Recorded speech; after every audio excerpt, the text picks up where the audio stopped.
各位，国民党100年大酱缸，处处都是赵少康。我的这个金句，现在大家感觉含金量是不是越来越高了？赵少康的8000帮，这是要这个决心要跟郑丽文干到底了啊！不是郑丽文下台啊，就是他们被国民党清除。郑丽文呐，现在呀非常的困难。郑丽文如果再不清党的话，这个国民党真算是没救了。赵少康的8000帮啊，里边的一员干将就是高雄的候选人柯志恩。有人说他的什么家人呢，全在美国啊，是吧？反正是国民党内亲美派，那不叫稀奇。柯志恩是这个赵少康的8000帮的忠实的追随者。柯志恩在这个国民党啊，现在已经开始逼宫郑丽文了，就是提出那个8000亿的那个方案的那群人，在国民党的中常会上，现在已经是集体发难了。反正是郑丽文的那个3800亿加 N， 他们就是不通过，这是要剥夺郑丽文的这个威信和权利啊。没有发飙，只是讨论。他是不是觉得3800亿加 N 等于党团自主，名存实亡？没有，今天又有一个新的大家一个新的版本。我想到最后我们一定会有一个对外公开的一个说法。目前还是在讨论当中。但最大的一个共识就是希望。党内的一个讨论都是公开透明，然后大家都有个共识，那对外一定是一致来做一个发言，所以目前正在讨论当中。所以宝哥只是谈出他的想法，或许会有个新的修正案会出现，所以我们大家在期待。那新的部分是3800加4200，我们基本上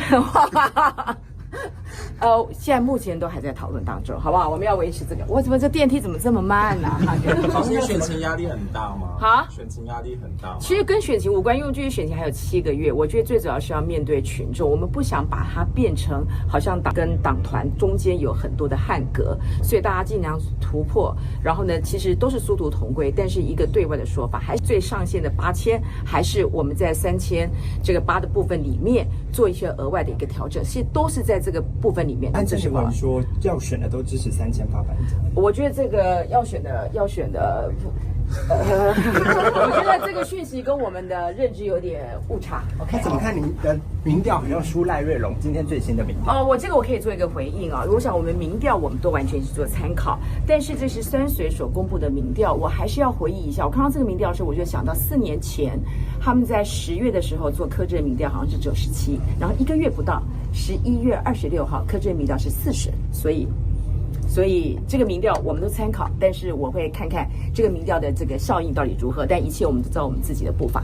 你怎么看说，就是这个民调公布完结果之后，赖瑞隆就直接开一个时事的记者会？因为他完全就已经 say 好的嘛，他把那个题目全部都 say 好的，不是吗？大家都已经听到这个部分，这是一贯的一个方式。所以说呢，我觉得民调你还是要看民调公司过去的一个公信力，但是我还是强调，我们都完全是尊重。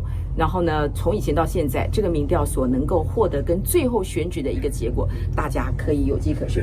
为什么这个电梯又下去了？好吧，还有什么题目？还有什么题目要问的？好，趁这个问一下。赖瑞隆刚楼下受访的时候说很有自信，可是你觉得最近在跑地方上的行政，听说他比较没有存在感？基本上面我们只要是做一些比较，你就知道我们其实在平安夜在很多地方，这个选民对你的热烈程度，其实我们都用影片来呈现。但是呢，我想民进党如果说组织战一打起来的话，我们会备受压力，也绝对是一个苦战。那每个候选人当然是对他的选情都要保持一个非常乐观，因为这个对我们来说，但是我只是说，民进党不可能像他们过去一样，好像初选完之后就可以躺着选，或是初选完之后就好像投过身就过，这一次绝对不会那么容易。那我们对于我们自己的选情，我们也还是要深具信心。所以说，所有的民调我们都会非常的尊重。柯志恩就犹如国民党内的那些老蓝男啊，当然他不是男的啊，那些蓝美人啊，当然他也不是美人啊，那些人一样都是外斗外行，内斗内行啊。你别看这个逼宫郑丽文啊，他们呢是花样百出，可是呢一到自己的选举上，今天传来的消息是柯志恩高雄的所谓的选举崩了。上报5日公布了高雄市长选举的最新的民调，民进党的参选人赖瑞隆以 47% 的支持率领先国民党参选人柯志恩的 30.7%， 47%比 30.7%。柯志恩埋怨郑丽文影响选情，陈辉文却说了实话。各位老铁大家好，今天蓝营这出当场打脸的戏码真是看得人血压都上来了。郑丽文昨天才刚拍胸脯放话，说绝大多数蓝委和县市长候选人都支持3800亿加 N 的预算方案，8000亿纯粹是少数人的杂音，跟年底9合1选举半毛钱关系都没有。结果话音还没落，高雄参选人柯志恩就直接跳出来拆台，当着全台媒体的面说这跟我们的认知有误差，明着站队赵少康，说支持8000亿的才是多数，半点面子都没给郑丽文留。更离谱的是，这已经不是他第一次拿影响选情当挡箭牌了。可最新民调一出来，直接把他的借口撕得稀碎。民进党赖瑞隆支持度 47%， 柯志恩只剩 30.7%， 整整差了 16.3个百分点。看好度更是惨不忍睹，赖瑞隆 60.2%， 他只有 19.6%， 连自己蓝营的支持者里都只有不到60%看好他。这哪是军购争议影响选情，分明是他自己把一手好牌打得稀烂。先给大家捋捋这场甩锅大戏的来龙去脉。这场预算风波咱们都门清，蓝营3月份就集体定了，军购按实际列目算就3800亿，多出来的全是绿营巧立名目的水分。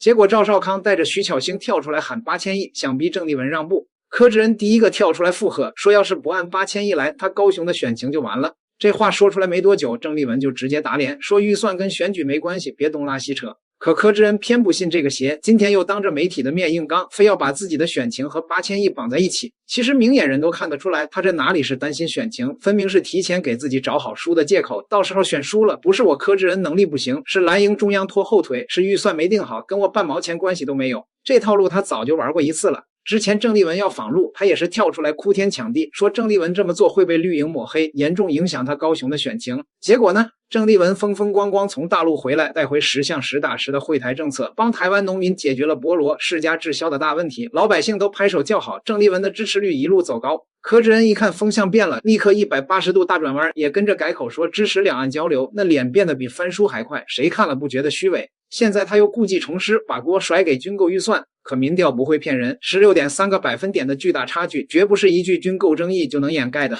高雄本来就是绿营的铁票仓，赖瑞隆有现任市长陈其迈撑腰，资源和基础都比他好，这是事实。但距离选举还有整整7个月，什么奇迹都可能发生。柯志恩落到今天这个地步，根源根本不在军购，而在他自己的选战心态。看到这儿，可能有人会问，柯志恩为什么非要死咬着8000亿不放？他真的觉得喊一句8000亿就能拉到浅绿的票吗？今天咱们就把这层窗户纸彻底捅破，看看他这套投机逻辑背后藏着多么可笑又可悲的算计。首先，他犯了一个最致命的错误，把选民当傻子。他以为高雄的浅绿选民都是没脑子的，只要他跟着赵少康喊几句8000亿，装出一副和蓝营中央不一样的样子，就能让人家投他。可他忘了，浅绿选民再怎么摇摆，也不会放着正宗的绿营候选人不投，去投一个蓝营的墙头草。你再怎么讨好，也比不上赖瑞隆根正苗红的绿营身份。结果呢，浅绿的票没拉到，反而把蓝营的基本盘给得罪光了。郑丽文为了帮他选高雄，多少次放下身段跑高雄站台，用自己的人气给他拉票。王金平也帮他整合高雄的地方派系，请客吃饭托关系。结果他倒好，端着郑丽文给的饭碗砸郑丽文的锅，反过来拆蓝营中央的台。换作是你会支持一个背叛自己阵营的人吗？这就好比你开了一家店，老板出钱出力帮你撑场面，结果你天天在外面说老板的坏话，还帮隔壁店说话。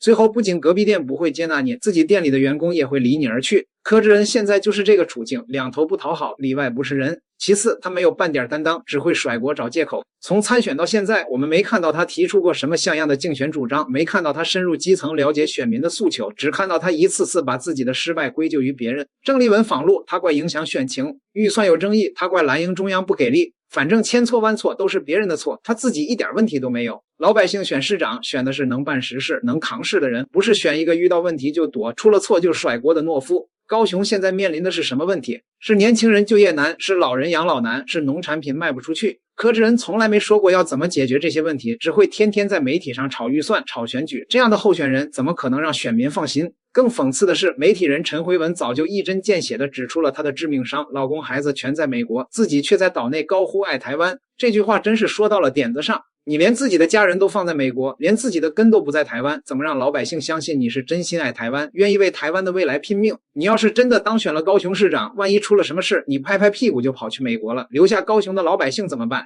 咱们再算一笔最实在的账，柯志恩吵着要的8000亿，多出来的4200亿是什么？是绿营准备塞进自己腰包的黑钱，是军火商的回扣，是虚高的报价。这笔钱如果用在高雄，能建多少所学校，多少所医院，能给高雄的老人发多少养老金，能解决多少年轻人的就业问题。结果柯志恩非要帮着绿营把这笔钱抢走，还说这是为了高雄的选情。天底下有这样的道理吗？所以说柯志恩的民调崩盘一点都不冤，他错把投机当智慧，错把甩锅当策略，错把选民当傻子。他以为左右逢源就能赢，结果只会两头落空。他以为提前找好借口就能体面退场，结果只会让自己输得更难看。反观郑丽文，为什么他的支持率越来越高？因为他办实事，敢担当。他顶着绿营的谩骂访陆，带回实实在在的惠台政策。他硬刚赵少康的挑衅，守住3800亿的底线，替老百姓守住钱袋子。老百姓心里都有杆秤，谁真心为他们好，谁只是为了自己的乌纱帽，大家一眼就能看出来。最后我想说，政治从来都不是甩锅游戏，也不是投机取巧的舞台。选民要的不是能说会道的演员，而是能办实事、有担当的公仆。柯志恩现在还有7个月的时间，如果他能幡然醒悟，放下投机的心态，踏踏实实深入基层，听听选民的声音，提出真正能解决问题的主张，或许还有翻盘的机会。但如果他继续执迷不悟，跟着赵少康瞎折腾，继续甩锅找借口，那等待他的只会是一场彻头彻尾的惨败。好了，今天就聊到这儿。你觉得柯志恩还有翻盘的可能吗？他是不是真的在提前给自己找台阶下？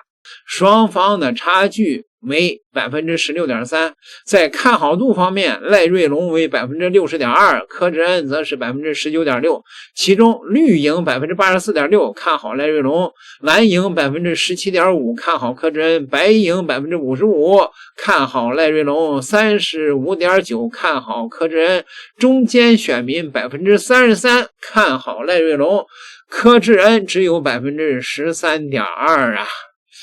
赖瑞龙领先了柯志恩 16.3%， 这个优势还是比较大的，可以说柯志恩想要追赶会很辛苦，或者说是基本上不可能啊。柯志恩的支持者可以说这个民调不准假民调，但是柯志恩如果这么认为啊，自己到底有几分能量，形势如何啊，自己应该是很清楚吧。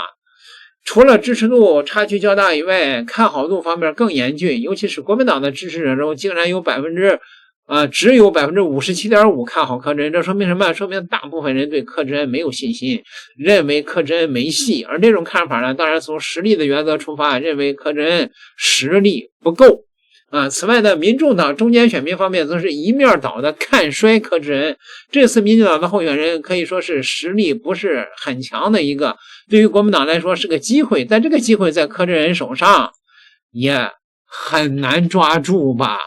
那只能是在国民党里边跟着赵少康的8000帮搞内斗了。像这种内斗内行外斗外行的废物，郑丽文你不清党的话，不开除这些废物的话，那国民党简直就没救了。点个订阅吧，咱们下期再聊。